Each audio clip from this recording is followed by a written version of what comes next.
Oke, halo semuanya, kenalin gue Gilbert, gue bikin video karena gue hobi. Nah, untuk video kali ini gue mau bahas di bagian tentang pajak dan subsidi. Konteksnya masih tentang keseimbangan pasar, cuman kita akan melihat lebih ke arah apa sih sebenarnya pengaruh dari pajak dan subsidi itu terhadap keseimbangan pasar gitu. Nah, mungkin gue mulai dulu dari pajak ya. Di mana di konteks di mikro ini kita hanya akan membahas tentang pajak dalam proses produksi gitu. Dalam artian di sini pajak yang dikenakannya terhadap produsen. Sehingga semakin banyak barang yang diproduksi, maka pajak yang diberikan ke produsen tersebut akan semakin besar gitu.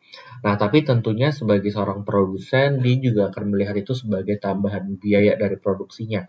Makanya sebenarnya kurang lebih kita udah bisa membayangkan yang terjadi adalah harga akan naik gitu karena produsen ingin mengkompensasi pembayaran pajak itu melalui harga yang dibayarkan oleh si konsumen gitu. Nah, jadi kita akan bahas dulu dari segi pajak gitu. Nah, kalau kita bicara pajak ya tadi yang udah sempet gue bilang gitu, kita hanya akan fokus dulu ke dalam pajak yang sifatnya terhadap si produsen gitu. Produsen sehingga kalau di sini quantity, di sini price, dan kita ada kurva supply, kita ada kurva demand gitu. Maka yang terjadi adalah ketika harga keseimbangannya di sini, ini quantity, ini price, maka yang terjadi itu adalah kurva supply-nya akan bergeser ke arah kiri gitu. Karena balik lagi ya, konsepnya tadi adalah pajaknya dibebankannya terhadap si produsen dan produsen menganggap itu sebagai bagian dari biaya produksi. Ketika biaya produksi meningkat, maka penawarannya juga akan menurun gitu. Nah, hal ini kita udah bisa tebak. Berarti dampak yang akan terjadi adalah tingkat harga akan mengalami kenaikan, tapi kuantitas barang yang diproduksi di pasar itu akan menurun gitu. Jadi price-nya naik, tapi kuantitinya turun gitu. Oke. Sedangkan kalau seandainya pajak yang terjadi adalah pada konsumen, jadi tidak peduli berapapun yang diproduksi oleh produsen, maka biasanya yang terjadi demand-nya yang justru ke kiri gitu. Tapi di sini konteksnya kita hanya akan fokus ke pergeseran pada supply gitu. Oke, sebenarnya kalau kita bicara pajak ya, sebenarnya pajak itu banyak jenis-jenisnya. Ada yang namanya ad valorem tax gitu, ada namanya value tax gitu dan sebagainya. Nanti mungkin kita akan membahas itu lebih banyak ketika kita bicara perdagangan internasional di sisi makro. Jadi untuk saat ini gue masih mau fokusin dulu ke yang mikronya dulu gitu. Nah, banyak biasanya soal-soal yang muncul itu dalam bentuk hitung-hitungan gitu. Mungkin gue kasih contoh dikit deh gitu. Jadi let's say kalau seandainya kita punya fungsi quantity demand sama dengan 150 kurang 2 Q gitu. Sedangkan fungsi supply-nya quantity supply minus 150 tambah 3 Q gitu. Oke, dimana ini kalau kita hitung dulu ya, kita hitung dulu mungkin sebelum pajaknya gimana sih gitu. Sebelum pajak, maka berarti keseimbangannya kan quantity demand sama dengan quantity supply. Berarti 150 kurang 2 Q sama dengan minus 150 tambah 3 Q gitu. Nah, di mana di sini berarti jadi 150 tambah 150 minus 2 Q-nya pindah ke kanan. Berarti jadinya 2 Q tambah 3 Q gitu. Nah, berarti di sini jadi 300 sama dengan 5 Q. Sehingga kuantitinya keseimbangannya sama dengan 60. Kalau kita ditanyain price-nya berapa, oh sorry ya, ini gue kebiasaan nih. Jadi price ini yang di variable belakang ya. Karena kan fungsinya harusnya key-nya itu adalah fungsi dari price gitu. Sorry, ini price. Jadi sebenarnya di sini yang jadi keseimbangan itu adalah price-nya sama dengan 60 gitu. Oke. Ini gue rapihin dikit deh. Ini price. Nah, berarti kalau kita cari kuantitinya, berarti kita tinggal cari aja ya, masukin salah satu aja. Contoh di sini gue seringnya masukinnya ke fungsi demand sih sebenarnya. Di mana 150 kurang 2, P-nya tinggal diganti 60 gitu. Jadi Q-nya sama dengan 150 kurang 120. Jadi Q-nya sama dengan 30 ya. Nah, kita udah dapat ya, ini keseimbangan sebelum adanya pajak gitu. Berarti kalau gue bisa ilustrasiin di fungsi kita tadi atau di grafik kita tadi, ya berarti di bagian yang ini nih. Ini 30, kuantitinya price-nya 60, di sini 60 nih kita. Oke. Nah, sekarang kita mau ngitung setelah adanya pajak itu gimana gitu. Nah, anggaplah kalian dapat soal kayak tadi gitu, dikasih fungsi permintaan dan penawaran, tapi dikatakan gitu, let's say ternyata pajak yang dikenakan itu adalah 5 per unit gitu. Oke, $5 gitu, anggap aja 5 unit per dolar yang diproduksi. Nah, terus gimana gitu caranya? Nah, ingat di sini tuh yang terjadi adalah kurva supply-nya yang berubah gitu. Sedangkan kurva demand-nya tetap. Berarti fungsi demand itu nggak akan mengalami perubahan. Yang akan kita ubah itu adalah dari fungsi supply-nya gitu. Nah, kita harus lihat dulu nih fungsi supply atau fungsi penawaran yang kita dapat kayak gimana gitu. Kalau kita let's say dikasihnya fungsinya dalam bentuk price sama dengan bla bla bla bla. Nah, atau gue tulis di sini deh. Let's say ada price supply gitu. Ini functionnya dari quantity, maka cara untuk memodifikasi masukin teksnya cukup gampang. Price supply yang baru cukup fungsinya, terus udah langsung ditambahin dengan berapa teks yang ada per unitnya gitu. Itu cara paling pertama gitu. Nah, kebetulan gue kasih contoh dikit deh gitu. Nanti gue hapus juga. Jadi contoh kalian dapat price sama dengan 3Q ditambah 10 gitu contoh aja. Kalau ada teks 5 ya gimana? Ya udah tambahin aja tambah 5. Jadi sekarang fungsi barunya 3Q plus 15. Easy gitu, ya kan? Nah, sekarang gimana kalau seandainya fungsinya kayak yang di soal kita nih dalam bentuk quantity gitu. Nah, caranya juga sebenarnya nggak susah-susah banget gitu. Ingat ya, kalau quantity supply itu kan pasti fungsinya kayak A plus B kali P gitu. Kayak gini kan biasanya. Nah, cara yang barunya atau fungsi supply yang baru itu biasanya adalah A plus B. Nah, di mana price-nya ini baru di sini di atak-atik, yaitu dikurangin dengan teks gitu. Nah, sehingga kalau seandainya di soal ini, untuk setelah pajaknya berarti untuk nyari quantity supply yang baru sama juga minus 150-nya tetap gue copy, ditambah 3 koefisiennya tetap gue copy, tapi P-nya gue bikin jadi dalam kurung gitu, yaitu P kurang 5. Sehingga udah nih quantity supply yang barunya bisa minus 150 tambah 3P dikurang 15. Oke, jadi quantity supply yang baru fungsinya adalah minus 165 ditambah 3P gitu. Nah, sekarang baru kita cari keseimbangannya gitu, yaitu quantity demand yang baru.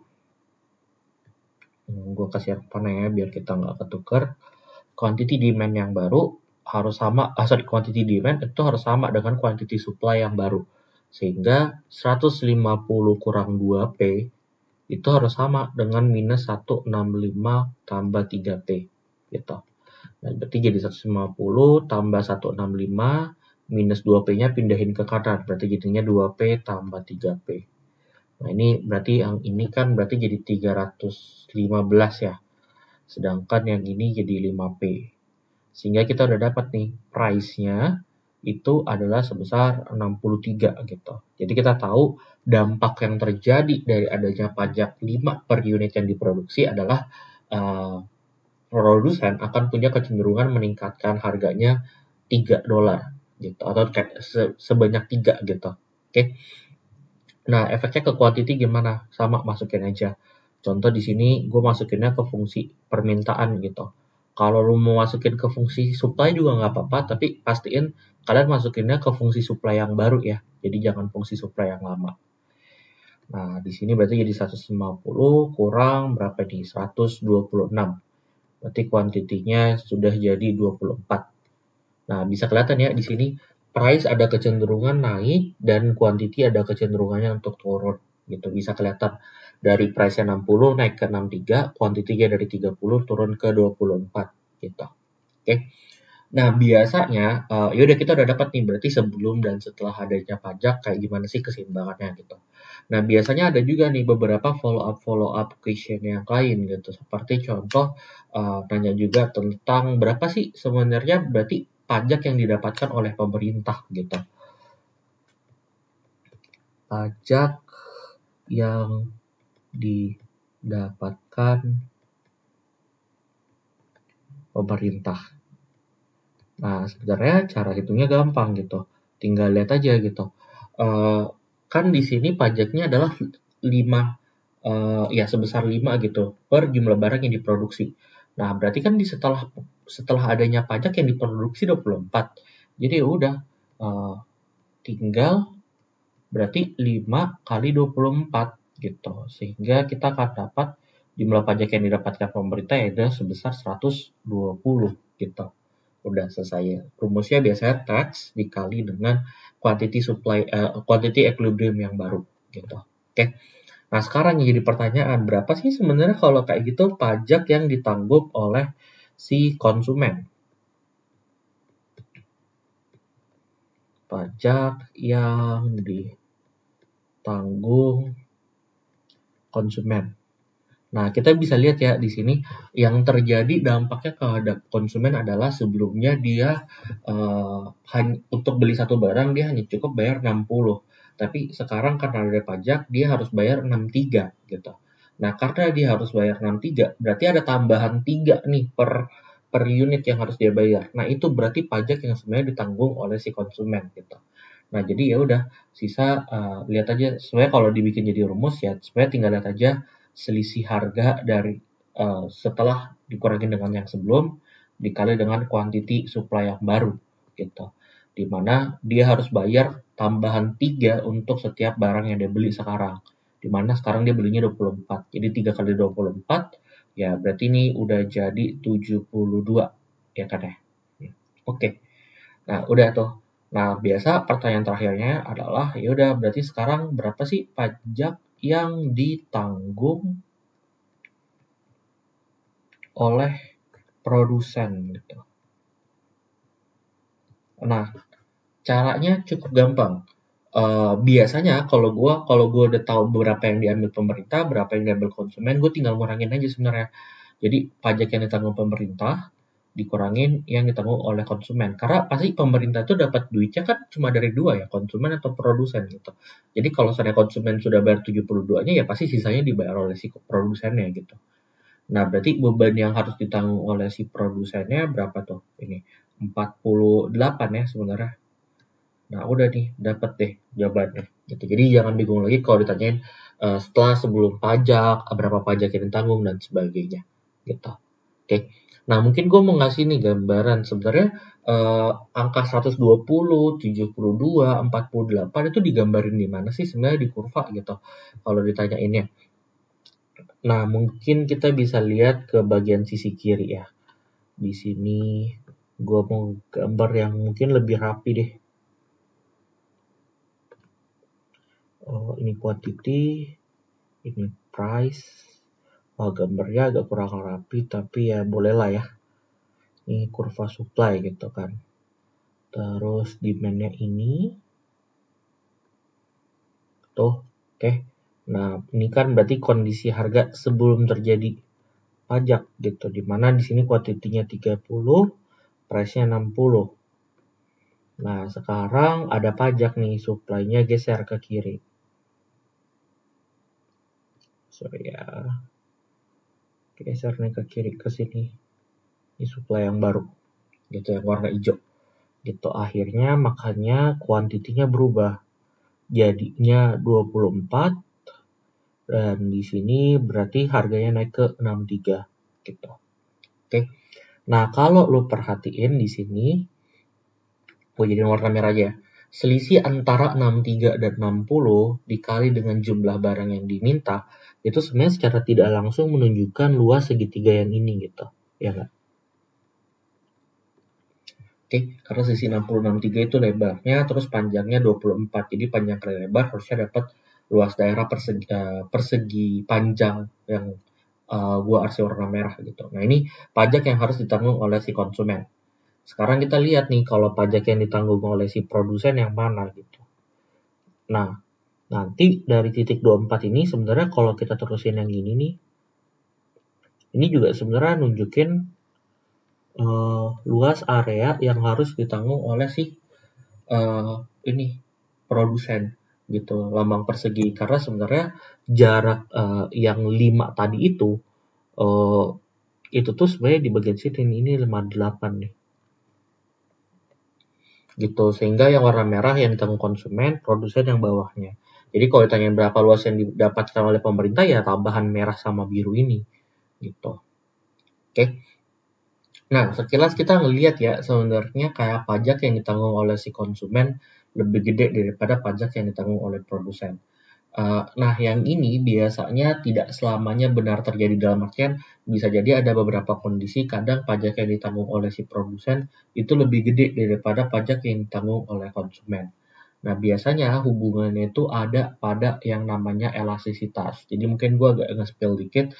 Biasanya kalau seandainya nilai mutlak dari elastisitas demand itu lebih gede daripada nilai mutlak dari elastisitas supply, biasa pada kondisi ini yang akan menanggung pajak lebih besar adalah si produsen.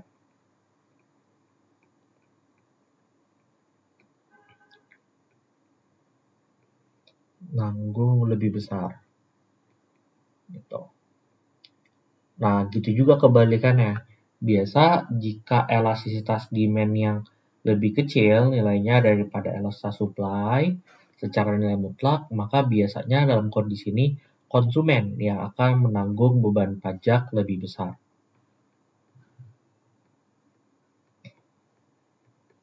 Gitu.